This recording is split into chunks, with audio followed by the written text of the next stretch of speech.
네, 오늘 말씀은 경건의 기본적 속성에 대해서 말씀드리겠습니다. 10년 동안 교회 생활을 잘하고 있는 젊은 부부가 있었습니다. 어느 주일입니다. 마땅히 둘이서 같이 교회에 가야 하겠지만 부득이 부인이 교회에 나갈 수 없게 된 사정이 있었어요. 그래 부인이 남편에게 부탁을 합니다. 당신도 알다시피 내가 교회를 빠지는 사람이 아닌데 오늘은 할 수 없이 못 나가게 되어 내 목까지 가서 은혜 많이 받고 오세요. 그런데 당신에게 한 가지 부탁을 하려고 해요. 당신 늘 뒷전에 앉기를 좋아하는데 오늘만은 내 부탁이니까 맨 앞에 앉으세요. 이유는 묻지 말고 맨 앞에 앉으세요. 또 하나 가끔 설교 시간에 끝뻑뻑 졸던데 오늘만은 졸지 마세요. 부탁합니다. 이렇게 오늘은 두 사람 몫으로 교회에 나가는 거니까 맨 앞에 앉아서 졸지 말고 끝까지 하나님의 말씀을 잘 들으라고 부탁을 했습니다. 남편은 사랑하는 아내에게 꼭 그렇게 하겠다고 약속을 했습니다. 그리고 교회에 가서 정말로 교회 다닌 지 10년 만에 처음으로 맨 앞에 앉았습니다. 그리고 집중해서 하나님 말씀을 잘 듣고 은혜 많이 받았어요.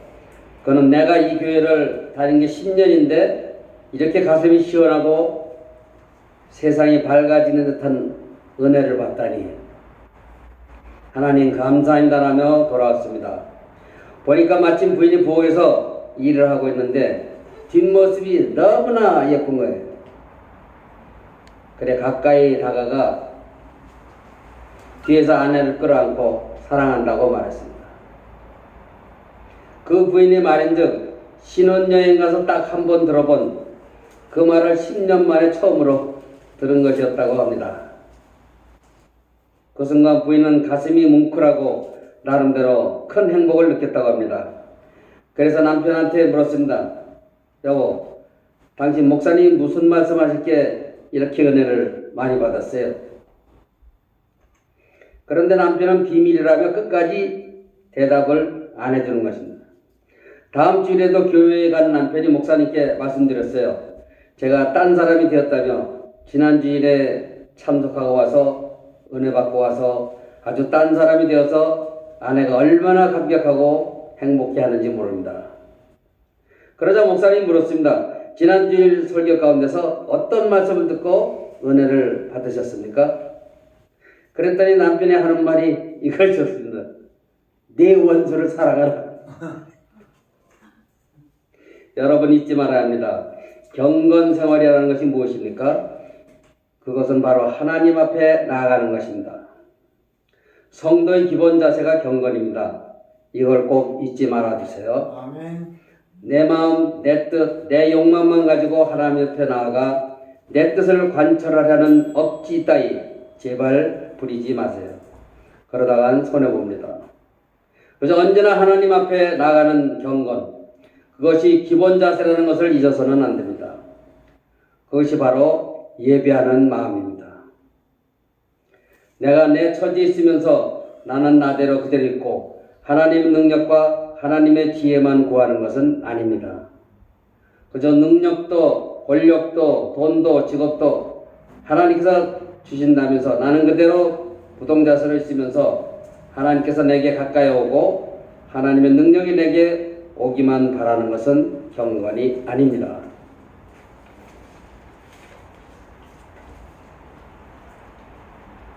이것은 성서적 신앙이 아닙니다. 신앙 이것입니다. 내가 하나님께 나아가는 것입니다. 하나님께서 내 처지에 오셔서 내 소원을 들어주시고 내 욕망을 채워주시는 그런 능력과 지혜를 구하는 것은 바른 신앙이 아닙니다.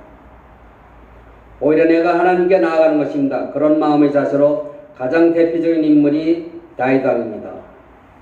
다윗 왕은 성경 중심으로 살았습니다. 성막 중심으로 살았습니다. 특별히 시편 84편에 보면 그는 하나님의 전을 사모했어요. 심지어는 제비와 참새까지도 부러워했습니다. 나는 이렇게 도망다니고 있는데 제비와 참새는 마음대로 하나님의 전에 들어가는구나. 이렇게 제비와 참새를 부러워하며 한탄했어요. 그 마음에 시온의 대로가 있는 자는 복이 있나이다. 이것이 다윗의 마음입니다. 그는 성전 중심의 사람입니다. 사실 다윗은 하나님 앞에 그렇게까지 의로운 사람은 아니었습니다. 깨끗한 사람도 아니었고요. 그는 많은 죄를 범했습니다. 하지만 하나님께서는 그를 기쁘게 보셨고 최고로 생각하셨습니다. 바로 그가 성전을 지으려고 했기 때문입니다. 다윗이 하나님의 성전을 지으려고 할 때 먼저 나단 선지자를 불러서 성전을 지어야 되겠다고 말했어요. 다윗이 자기는 이렇게 백향목 궁전에 있는데 여호와의 궤는 수달피 가죽 천막 속에 있다면서 하나님의 전을 지어 여호와의 법궤를 그 안에 모셔야겠다는 것이었습니다.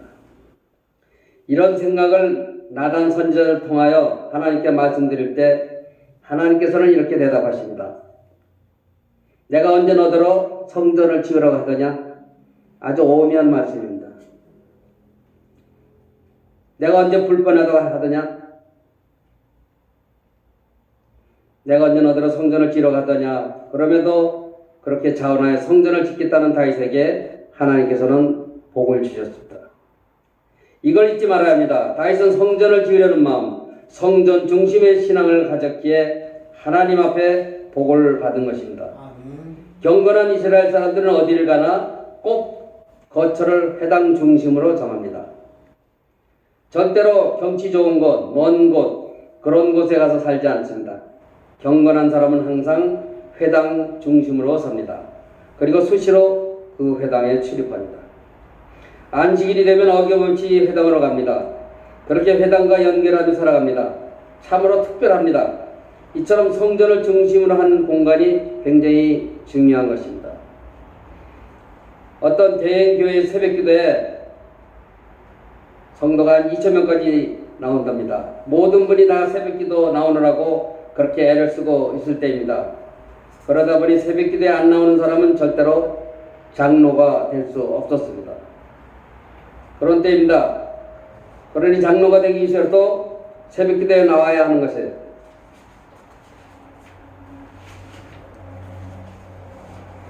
그런 분위기였는데 하루는 어떤 분이 새벽기도에 나가고 싶지만 집이 워낙 멀어서 못하고 있습니다.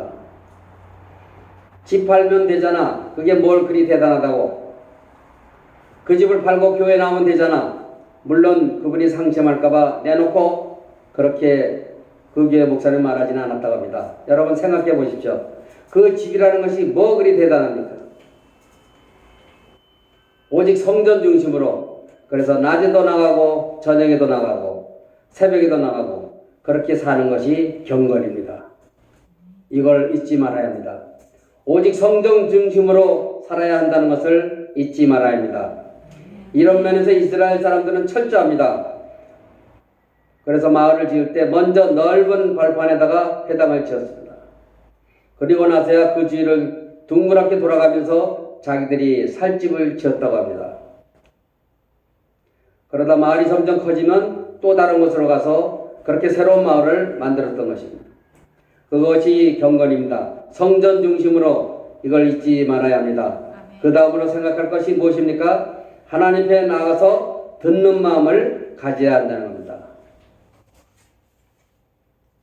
신학적으로 매우 중요합니다. 심판이라는 것이 무엇입니까? 듣는 마음이 없어지는 것입니다. 들리지 않는 것입니다. 믿어지지 않는 겁니다. 마음속에 있는 제일 큰 고통이 바로 믿어지지 않는 것입니다. 여러분 이걸 아셔야 합니다. 하나님 앞에 나온 가장 큰 은혜가 무엇입니까? 믿어지는 것입니다. 들리는 것입니다. 가슴으로 환영하게 되는 것입니다. 전폭적으로 받아들이는 것, 전적으로 수용하는 마음, 그것이 바로 은혜입니다. 아멘. 그것이 경건입니다. 그래서 솔로몬은 21살 때 왕이 됩니다. 그 어린 나이에 왕이 되었으니 얼마나 힘들었겠습니까? 그래서 그는 하나님 앞에 1000번제를 드리고 밤새 기도했습니다. 마침내 하나님께서 말씀하십니다. 솔로몬아, 너는 내게 구하라. 내가 내게 무엇을 줄까? 솔로몬은 대답했습니다. 지혜로운 마음을 주십시오. 그는 여러 가지를 구하지 않았어요. 딱 한 가지, 지혜로운 마음을 구했습니다. 깊이 생각해야 합니다. 이것이 경건입니다. 아멘. 왕권을 주세요. 권력을 주세요. 재물을 주세요. 능력을 주세요. 그런 것이 아니라 지혜로운 마음을 구합니다. 하나님께서 너무나 기뻐하시고 감동하십니다. 너무너무 기뻐하시면서 장수와 권력과 능력과 재물도 주십니다. 구할 것이 많은데 어째서 그 한 가지를 구했느냐 하시며 너무나 기뻐하시고 하나님 감동하셨습니다. 그리고 솔로몬의 그 경건에 하나님께서 복을 듬뿍 주십니다. 그것이 무엇입니까? 지혜로운 마음입니다. 레브 쇼메아라는 히브리 말이 있습니다. 여기서 레브는 마음이고 쇼메아는 듣는다는 뜻이에요. 그래 이 말을 듣는 마음, hearing heart라고 지역할 수 있습니다.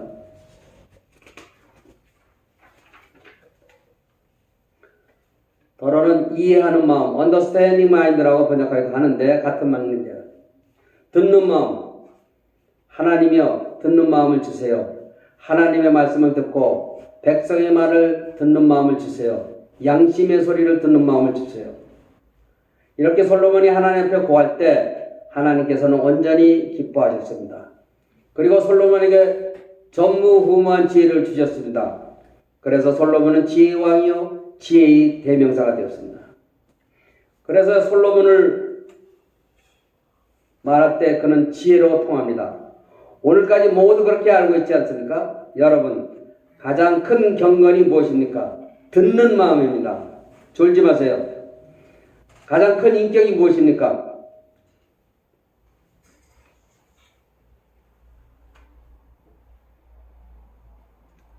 가장 큰 행복이 무엇입니까? 들리는 마음입니다. 믿어지는 마음입니다. 그러면 가장 무서운 것은 불신이요, 불청이요, 거역이요, 완약함입니다. 들리지 않습니다. 한마디도 들리지 않습니다. 믿어지지도 않습니다. 그러면 심판받은 것입니다. 그것을 가리켜 현재적 심판이라고 합니다. 그러므로 가까이 하여 말씀을 듣는 것이야말로 참으로 귀한 것입니다. 아멘. 여기에 신학적으로 중요한 문제가 하나 있습니다. 10계명의 두 번째 계명은 우상을 섬기지 말라입니다. 그 우상을 잘 분석해 보면 그것은 보는 것입니다. 보고 싶은 것입니다. 하나님은 듣는 것입니다. 듣는 것으로 만족하지 않고 보려고 하는 것이 우상입니다. 그래서 모세가 산에 올라갔을 때 이스라엘 백성들이 산 밑에서 범죄하지 않았습니까? 범죄가 뭐냐 하면 바로 우상을 만드는 것입니다. 모세가 보이지 않으니 보이는 금송아지를 만듭니다. 보려는 마음 안 됩니다. 경건이 무엇입니까? 보고자 하는 마음이 아닙니다. 보고자 하는 욕망을 포기하고 듣는 마음으로 바꾸어야 합니다. 보아야 한다고 생각하지 마십시오. 보려고 하지도 마십시오. 그저 듣는 것입니다. 그리고 겸손하게 받아들이는 것입니다. 믿음으로, 존경하는 마음으로, 경외하는 마음으로 듣는 것입니다. 그것이 경건입니다. 아멘. 그런가 하면 좀 더 확실하게 말씀하십니다. 조급한 마음으로 구하지 말라. 뭐 맞는 얘기인지 뭐지만 어떤 사람 보면 부엌에서 일하다가 수저가 떨어지면 주의여 하더라고요. 지가 잘못해놓고 무슨 주의여를 거기서 찾아. 자기 중심적인 생각에 빠져서 조급하게 하나님 왜 지금 안 주십니까? 당장 주세요. 하지 않아야 합니다. 이것입니다. 왜 조급한 마음을 버리려고 하십니까? 우리가 인간이기 때문입니다. 미련하고 우둔하기 때문입니다. 그런 거로 간구하십시오. 기도하십시오. 열심히 기도하세요. 그러나 응답은 하나님께 맡기셔야 합니다. 하나님께서 원하시는 선택 가운데 응답하실 것입니다. 그걸 인정해야 합니다. 나만의 좁은 생각으로 하나님을 판단하고 심판하며 조급해하지 않는 것입니다. 그래서 우리가 어떤 기도를 하더라도 조급하게 결론을 내리면 안 되는 것입니다. 대표적인 기도가 예수님의 기도입니다. 겟세마네 동산에서 기도하실 때 보십시오. 이 잔을 내게서 지나가게 해주십시오. 하실 수만 있다면 그리해 주십시오. 그 다음은 말씀이 무엇입니까? 그러나 아버지의 뜻, 곧 아버지의 지혜,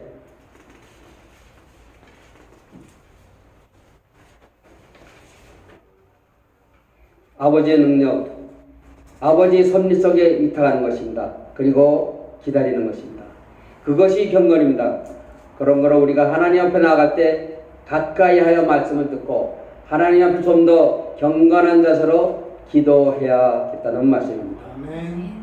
여러분이 잘 아시는 존 D 록펠러는 47세 때 당대 큰 재벌이 되었지만 큰 병에 걸렸어요. 의사가 1년밖에 못 산다고 했습니다. 그는 그것을 알고도 조금도 낙심하지 않고 1년 동안을 바로 살아야겠다고 결심합니다. 그리고 정말로 삽니다. 그의 어머니는 그에게 이렇게 말씀하셨어요. 너는 첫째로 일장을 통해서 언제나 주일이면 꼭 예배하라. 이유를 묻지 마라. 주일마다 교회 나와서 맨 앞에 앉아라. 둘째로 11조를 잘 바쳐라. 셋째로 설교를 하나님 말씀으로 들어라. 그는 어머니의 그 말씀 그대로 했습니다. 그리고 98세까지 장수했습니다. 교회를 400개나 세우고 대학을 5개나 세우고 병원과 양로원을 엄청 많이 지었습니다. 미국의 역사상 최고의 거룩한 인물로 다들 록펠러를 꼽습니다. 이걸 잊지 말아야 합니다. 들을 수 있는 기회가 온다는 것은 축복입니다. 아멘. 들을 수 있는 마음이 있다는 것은 은사입니다. 들을 수 있는 믿음이 생기는 것은 하나님의 축복입니다. 할렐루야. 사도행전 14장에 보면 루스드라의 안진뱅이가 있었어요. 나면서부터 안진뱅이가 되어서 걸어본 적이 없는 사람입니다. 그가 사도 바울이 설교하는 것을 들었습니다. 잘 들었어요. 가까이 하여 들었습니다. 집중적으로 들었습니다. 이 안진뱅이가 사도 바울의 설교를 듣습니다. 그 듣는 모습을 보고 바울은 이렇게 말합니다. 구원 얻을 만한 믿음이 있는 것을 보고 구원 얻을 만한 믿음 있는 것을 보고 말하자. 그가 벌떡 일어났습니다. 여러분, 기적은 여기에 있습니다. 말씀을 듣는 경건에 있습니다. 집중하여 듣고 들리는 대로 순종할 때 거기에 기적이 있습니다. 아멘. 참 경건, 좀 더 경건하게, 좀 더 하나님 앞에 가까이 가는 경건, 그리고 하나님을 찬양하는 경건한 신앙생활이 되어야 할 것입니다. 아멘. 기도하겠습니다. 하나님 아버지, 오늘도 저희를 주의 전으로 불러주신 것을 감사합니다. 아멘. 이만큼 주의 말씀을 듣게 하시고 주님의 말씀에 순종하게 하시고 주님의 말씀을 기뻐하게 하시는 중에 이르게 된 것을 감사드립니다. 아멘.